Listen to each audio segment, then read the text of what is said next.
I mean, do you have any thoughts on the Mavs raising their ticket prices? Yeah, I actually wanted to talk to David about this because what the raising of the prices actually is fairly standard, and David can fact check me on that. That's 8.6% across the board. Isn't that egregious? Including, I believe it's a 20% on some of the floor seats. The egregious part about it was, A, it comes on the heels of a lot of bad PR for the team locally. B, the fact that in these letter to these season ticket holders, they said this is for investments in the team and in fan engagement.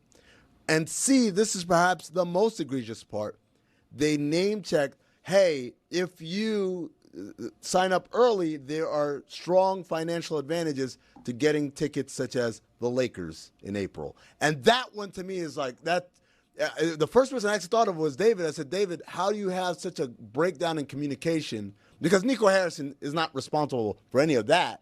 But as a organization, there has to be some sort of unified voice on this. You can't be so tone deaf as to send to your season ticket holders, hey, remember the team we traded your favorite player to?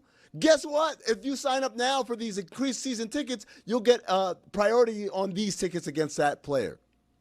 Yeah, it's not uncommon to promote when you are playing against a team that has a former player of yours. It is uncommon to do it at that time. My issue with this, Dan, was the timing. And I can tell you that there has got to be a big mistake that they announced this season ticket price increase. And let me tell you how the math should have worked. If I want to increase my gate revenue, I'm going to increase floor seats because you get a lot more bang for your buck by going from 300 to 400, and then you do by raising tickets, in the upper deck from 20 to 24, and then it looks like you're doing a 20% price increase. You're really always solving to maximize your revenue. And what I told my salespeople after a bad year is, we want to announce no increase, but we are going to increase revenue by increasing certain tickets, but we want to be able to have a PR statement that says overall there was no price increase. And we wouldn't then get into specifics about where there were and where there weren't. I never would have allowed an announcement of plus 8.6 after a season of folly that the Mavs have had. David, is there any universe where if you're looking at revenues and you're saying, look, we need more money, is there any universe where you say, maybe we freeze it for a year and then revisit this a year from now based on the incredible negative reaction that we've gotten over the last month? So I would have, after what happened with the Mavs, I would have actually announced a decrease. Mm-hmm. I would have found a way to announce the decrease, but having it actual not be a decrease in revenue because of what we did in certain sections, because you're right. And Nico Harrison, he's not blameless here. Did you read his statements? I talked about it on today's Nothing Personal, which is for today. Tomorrow there'll be another one at 8 a.m. live.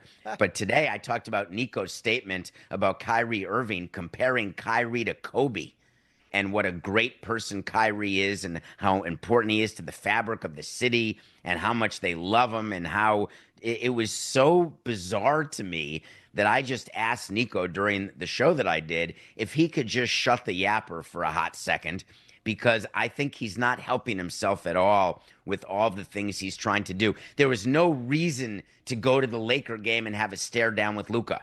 There was just no reason for that. You can go to the game as the opposing GM and not be on TV on the court during practice like that when you know the cameras are on you. So everything he does is purposeful, and I think it's all wrong. Listen to Nothing Personal every day, where you can hear live David Samson tell Nico to shut his yapper for a hot second. What was that? Shut your yapper. What are you doing? Shut your yapper for a hot second, Nico. Are you saying that's another old statement? We just don't know what you're saying. A hot second? Like what are you what's doing? a hot second? How many? The second is, why is the second hot?